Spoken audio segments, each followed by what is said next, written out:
छोटे छोटे लोग आके अपनी बातें बताएं, क्योंकि राजकीय लोग तो बड़े अखबारों में जा सकते हैं, उनका छप जाता है।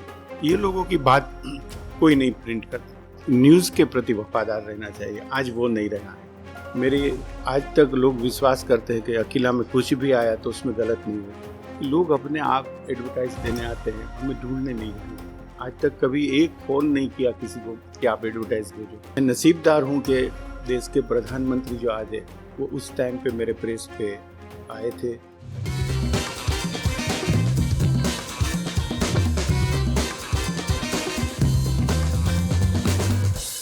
गुजरात के सौराष्ट्र इलाके का सबसे बड़ा शहर है राजकोट, और उस राजकोट शहर से एक अखबार छपता है। उस अखबार का नाम है अकेला। अकेला ने इंडियन न्यूज़पेपर इंडस्ट्री के अंदर जो तमाम स्थापित प्रतिमान हैं उनको तोड़ते हुए पिछले 5.5 दशक में जो कामयाबी हासिल की है वो अपने आप में एक स्टडी है। जो सामान्य परिभाषाएं हैं, चाहे लेआउट की या फिर किसी अखबार के लोकप्रिय होने के लिए उसकी मार्केटिंग, उसकी सेल्स टीम रेवेन्यू के लिए आप बढ़िया प्रिंटिंग, ये सारी चीज़ें आवश्यक मानी जाती हैं। आप अच्छी क्वालिटी होगी तब जो है आपके अखबार को लोग कंज्यूम करेंगे, उसको पढ़ेंगे। लेकिन कोई अखबार क्या सिर्फ और सिर्फ अपनी पब्लिक कनेक्ट और वो भी कंटेंट के बल पर लोगों के दिल में जगह पा सकता है कि लोग उसके अपने जीवन का हिस्सा मान लें? अकेला इसी बात की पुष्टि करता है। वो अखबार जो कि राजकोट से 1978 से छप रहा है, और उसके संपादक किरीट भाई गणात्रा फिलहाल राजधानी दिल्ली में है, हमारे साथ हैं। किरीट भाई, स्वागत है आपका। नमस्कार, बहुत बहुत आपने ये मौका दिया, मेरे लिए बहुत बड़ी बात है। किरीट भाई, मैं आपसे समझना चाहता हूँ, चूँकि आपसे बात हो रही थी, आपने बताया कि अखबार 1978 में आपने इसको शुरू किया। पिताजी भी पत्रकार थे, लिखने का शौक था, आपकी प्रिंटिंग प्रेस थी। वहाँ से हम लोग 2025 में ये बात कर रहे हैं, यानी अगर मोटे तौर पर हम देखें तो 47 साल हो गए उस अखबार के। क्या वो वजह रही कि इन 47 साल में ये अखबार लगातार अपनी ग्रिप जो है मजबूत करता रहा, जबकि मैंने जो अभी कहा कि वो कोई भी चीज़ इस अखबार के साथ नहीं है जो कि नॉर्मली माना जाता है कि किसी अखबार की कामयाबी के लिए। जी बिल्कुल। कैसे आप अचीव कर पाइए? मैं मानता हूँ कि छोटे लोग, जो आम लोग हैं, उनके लिए ही मेरे पिताजी की बहुत बड़ी इच्छा थी और ये अखबार शुरू किया हमने। छोटी छोटी बातें मैं बताऊँ, कोई आके बताएगा कि मुझे ये गुंडा हैरान करता है, कोई बताएगा पुलिस मेरी फरियाद नहीं ले रही है, कोई घरेलू बात आदमी को कोई झगड़ा है आम परिवार में, तो इन सब का सॉल्यूशन यहाँ निकल जाता है। और ईश्वर की कृपा है कि उसमें 99% निकल जाते हैं। तो आज लोग वही याद कर रहे हैं, इसीलिए मान दे रहे हैं। आपके अखबार की टैगलाइन है सवारे चाय सांझे अकेला, यानी सुबह में चाय शाम में को अकेला।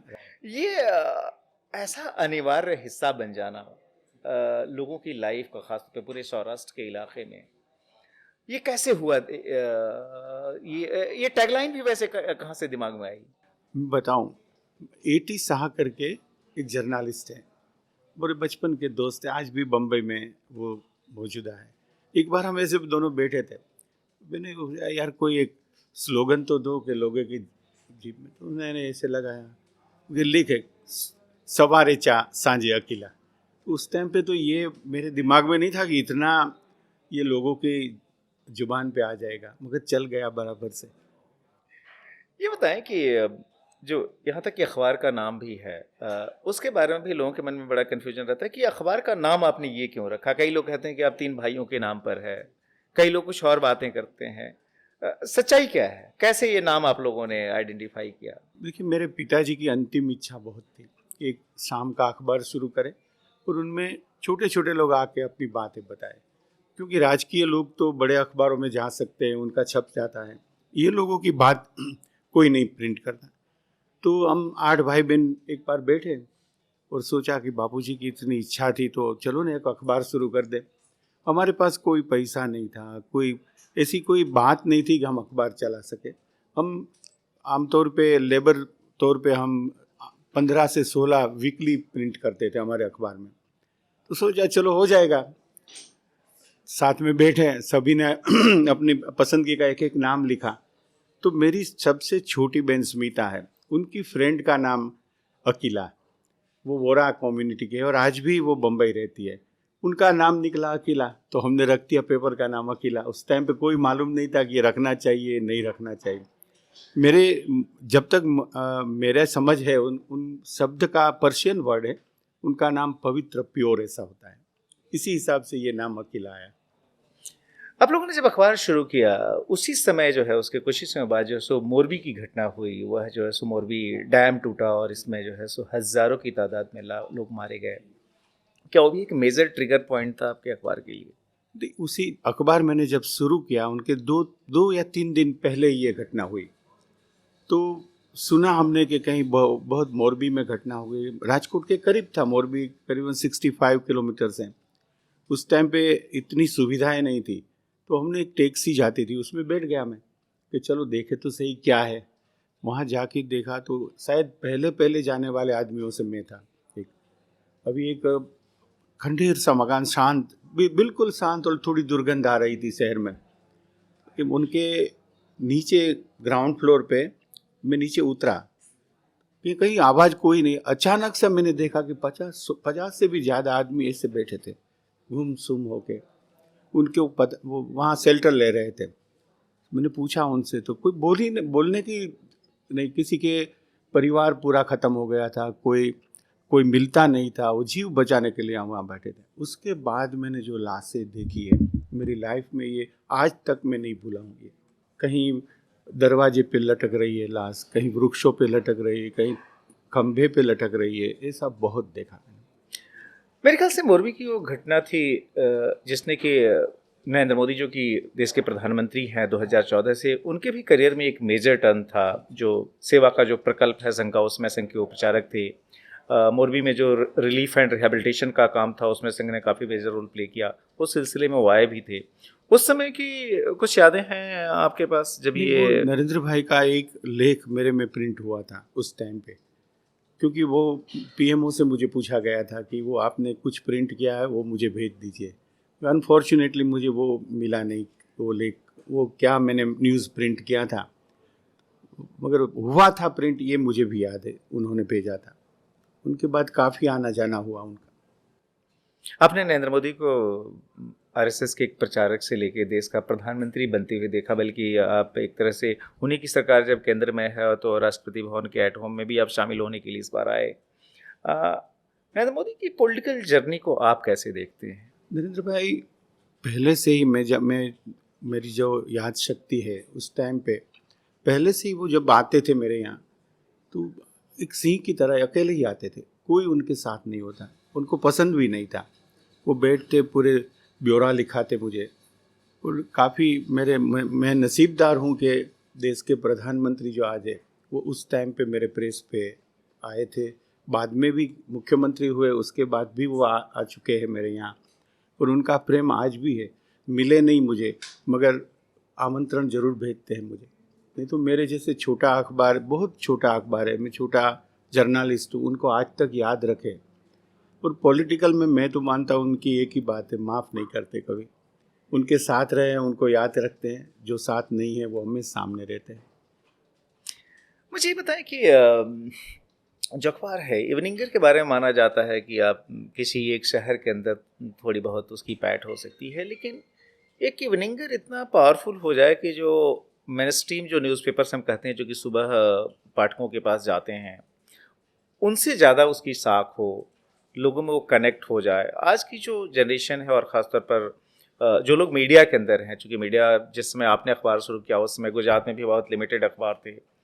आज जो है पूरे देश दुनिया में जिस तरीके से अखबार ही क्या, मतलब टीवी, फिर टीवी के आगे डिजिटल के बाद से ऑफ प्लेटफॉर्म्स जो है, सोशल मीडिया जो है, कंटेंट को आपने हमेशा प्रायोरिटी दी, लोगों के कंसर्न को प्रायोरिटी दी। क्या आपका मैसेज होगा यंग जनरेशन के लिए जो कि मीडिया के अंदर आ रही है कि किस चीज़ पे फोकस करें? मैं समझता हूँ कि न्यूज़ के प्रति वफादार रहना चाहिए। आज वो नहीं रहा है। आज आप भी जानते हैं कि प्रलोभन इतने मिलते हैं कि कोई भी अपनी सच्चाई जो न्यूज़ की होती है उनको दूर रख के लिखने लगते हैं। हमने आज तक वो पैसे को महत्व नहीं दिया, लालच को महत्व नहीं दिया। जो न्यूज़ जो हमें अच्छा सच लगता है वही प्रिंट करते हैं। अगर आज की जनरेशन वो करें तो मैं मानता हूँ लोगों के दिल में वो छा जाएंगे।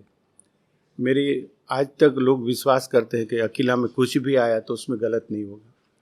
वो किसी में बेसिकली मेरा पूरा परिवार, मेरा फादर सब बीजेपी जनसंघ के मानने वाले संघ के, पर अखबार में कभी नहीं हुआ। मेरे यहाँ कांग्रेस के भी आएंगे, आपके भी आएंगे, बीजेपी के तो आते ही है। कोई भी पार्टी हो, कोई भी बड़ा से बड़ा लोग हो, छोटे से छोटे आदमी हो, कांग्रेस का जब जमाना था तो अहमद पटेल आके बैठते थे। भाजपा की तो मैं बात करूँ तो आज तक की कोई मुख्यमंत्री बाकी नहीं है मेरे यहाँ नहीं आए, भूपेंद्र भाई के सिवा। वो अभी अभी 1 आध साल से आए हैं। तो ये सब आते हैं, उनका वजह एक ही है कि हम न्यूट्रल रहते हैं, पूरा न्यूट्रल। न्यूज़ में कभी कोई पक्षापक्षी नहीं, कोई बनावट नहीं। और आप एक बात तो जानते होंगे कि इलेक्शन के समय में न्यूज़ प्रिंट करने के बहुत सारे पैसे दिए जाते हैं जो अकाउंटेबल कहीं पे भी नहीं है। ये हमारे जो यहाँ की दिल्ली की प्रेस क्लब है, प्रेस की जो काउंसिल है, उनके हाँ, वो उनके 3 वरिष्ठ पत्रकार आए थे मेरे यहाँ ये समझने के लिए कि ये चुनाव के समय में, इलेक्शन के समय में पैसा देके न्यूज़ कैसे कैसे प्रिंट होता है वो बताई। मैंने उनको 8 अखबार दिखाए बेटा, एक ही हेडलाइन 8 अखबार में। आप बताइए ये कैसे हो सकता है? वो समझ गए। और ये अब यही न्यूज़ अकेला में देखिए आप क्या चेंज है। तो जो न्यूज़ की आवश्यकता है, गुणवत्ता है, उसके आधार पर ही न्यूज़ लेते हैं, पैसे से नहीं कभी। और ये सभी लोग जानते हैं कि यहाँ कुछ नहीं होगा ऐसा। आपने प्रेस काउंसिल की टीम की बात की, मुझे ध्यान है कि आपके पास जो अखबार जो कि आप ही के मार्केट में लॉन्च होने के लिए आते थे, वो भी आपके पास कुछ सीखने के लिए आते, तो वो क्या होता था? आपको बहुत ताजुब होगा। मैं नाम दे के भी बताने में मुझे कोई हरकत नहीं है। गुजरात समाचार लो, संदेश लो, टाइम्स लो, चित्रलेखा लो, कोई भी जनसत्ता लो, उन्होंने लॉन्च किया हो, जब संभाव लो, सभी ने अकेला में अपनी एड दी है। आज एक हिस्ट्री है ये। वो अब ये दोनों गुजराती के नेशनल अखबारों ने जो 7-7 दिन तक पेड करके मुझे एडवर्टाइज दी है और बड़ा रिस्पेक्ट करते हैं आज भी। वो मेरे ख्याल से मैं न्यूट्रल रहा हूँ, उसी का ये एक उदाहरण है। मुझे थोड़ा इकोनॉमिक समझाइए कि अखबार जो है सो आपका, जिसमें कि मैंने सुना है और मैं जो जानता भी हूँ कि उसका न्यूज़ प्रिंट भी आप लोग खुद तैयार करते हैं, मतलब हर चीज़ जो है सो शुरू से लेके आखिर तक। और कोई आपके यहाँ सर्कुलेशन का कोई डिपार्टमेंट नहीं है, कोई मार्केटिंग का डिपार्टमेंट नहीं है, कोई सेल्स का डिपार्टमेंट नहीं है, तो फिर पूरा ये सिस्टम चलता कैसे है? मतलब ये मुझे लगता है कि एक केस स्टडी हो सकती। जी बिल्कुल। एक बड़े अखबार ने जब गुजराती में शुरू किया राजकोट से, तो उन्होंने एक अपने ऑफिसरों की एक टीम लगाई थी कि अकेला का कागज़ बराबर नहीं है, उनकी सहाई बराबर नहीं है, प्रिंटिंग बराबर नहीं है, उनके यहाँ कोई डिपार्टमेंट नहीं है, फिर भी ये अखबार लोगों में इतना प्रिय क्यों है? आपको ताजुब होगा, इतना रिसर्च इन लोगों किया, बाद में ये ऑफिसर्स मेरे पास आए, आप तो कुछ लिखा हो, ये हमें तो समझ में नहीं आता कैसे चल रहा है। और आपको सच बताऊं कि लोग अपने आप एडवर्टाइज देने आते हैं, हमें ढूंढने नहीं जानी पड़ती। आज तक कभी एक फ़ोन नहीं किया किसी को कि आप एडवर्टाइज भेजो, लोग देते ही जा रहे हैं, कभी मांगना नहीं पड़ा है। मुझे भी ताजुब है कि लोगों को इतना विश्वास क्यों है मेरे अखबार पे। आज भी देखो, मेरे पिताजी की बहुत इच्छा थी कि गरीब लोग, इकोनॉमिकल बैकवर्ड है, जिनको अपनी साइकिल बेचनी है, किसी को अपना मकान बेचना है, कुछ छोटी मोटी एक फ्रिज पड़ा है वो बेचना है, तो वो बड़े अखबार में तो ऐड नहीं दे सकते। उस टाइम पे ये डिजिटल मीडिया भी नहीं था जी। तो उन्होंने बताया था कि ऐसा एक कॉलम रखना कि जिसमें 5-15 रुपया में भी, 50 रुपया में उनका काम हो जाए। वो मैंने आज भी चालू रखा है और करीबन हर वीक सैटरडे को 1400 से 1500 लोग आके मुझे जाहिरात देते हैं, छोटे छोटे। वो लोग जब उनको बड़ी जाहिरात देनी आती है तो तब वो अकेला को याद करते हैं, पहले वहाँ दो, बाद में कोई सोचेंगे। ये इसी से जीत गए। ये बताइए, आपके यहाँ जो रिपोर्टर है जो कि कॉपी भी फाइल करता है, क्या वही जो है सो सर्कुलेशन के काम में भी लगता है? क्या वही जो है सो अखबार का ब्रांड एम्बेसडर भी है? मैं सोचता हूँ वो हो सकता है। एक बात बताओ, एक प्यारे जी करके संदेश के रेसिडेंट एडिटर थे, किसी ने उनसे पूछा कि अकेला को इतने न्यूज़ मिलते क्यों हैं? तो उन्होंने बताया कि उनके रीडर जितने हैं ना, वो उनके प्रेस रिपोर्टर है। कहीं कुछ भी बना तो वो फ़ोन कर देते हैं कि ये अकस्मात हुआ, ये हुआ। उनको कोई बीट नहीं कर सकेगा न्यूज़ में। आज भी वही सिलसिला है। लोग मेरे जो पढ़ने वाले हैं वो अपने खुद रिपोर्टर को ही मानते हैं, वो फ़ोन करके मुझे बताते हैं कभी भी। 1978 में आपने अखबार शुरू किया, फिर इसकी एक्सपेंशन और ग्रोथ जर्नी कैसे रही है? पहले एक एडिशन, फिर मल्टीपल एडिशन आपने इसके लॉन्च किए। इवनिंगर के मल्टीपल एडिशन हो, ये अपने आप में किसी आश्चर्य से कम नहीं है। जी जी जी बिल्कुल। मैं आपको बताऊं, 10 साल तक बहुत स्ट्रगल किया। कल बंद हो जाएगा, आज बंद हो, क्योंकि सर्कुलेशन पिकअप नहीं हो रहा था। मेरी माता जी बता रही थी कि आपके तेरे पिता को ये इच्छा थी ना, चालू रखो, कुछ हो जाएगा। कुछ एक समय ऐसा आया, उस समय में 30-35 हज़ार का डेप्ट हो गया मेरे ऊपर। तो हमें तो बहुत छोटे अखबार वाले थे, हमें तो मेरे बहनों जूनागढ़ रहते थे, हरीश भाई, वो तो आज देहांत हो गया। उन्होंने आके चुपचाप मुझे 35 हज़ार दे दी कि ये रखो, जब तेरे पास हो जाए तब दे देना। बस उस 35 हज़ार से, नहीं तो बंद करने का निश्चय फाइनल हो गया था कि अभी ज़्यादा हम सहन नहीं कर सकेंगे।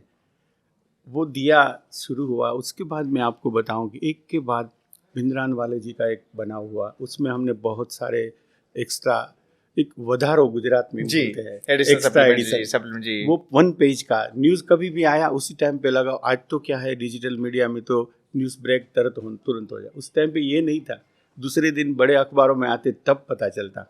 तो हम क्या करते, दिन में कभी भी किसी भी समय ये एक्स्ट्रा पेज निकाल देते और लोग हजारों की संख्या में खरीदते। ऐसे न्यूज़ मिलता है। भिंद्रानवाला जी का हुआ, પછી इंदिरा जी की डेथ हुई, राजीव जी की डेथ, और सबसे मुझे माइलेज मिला बाबरी मस्जिद का ध्वंस हुआ जब।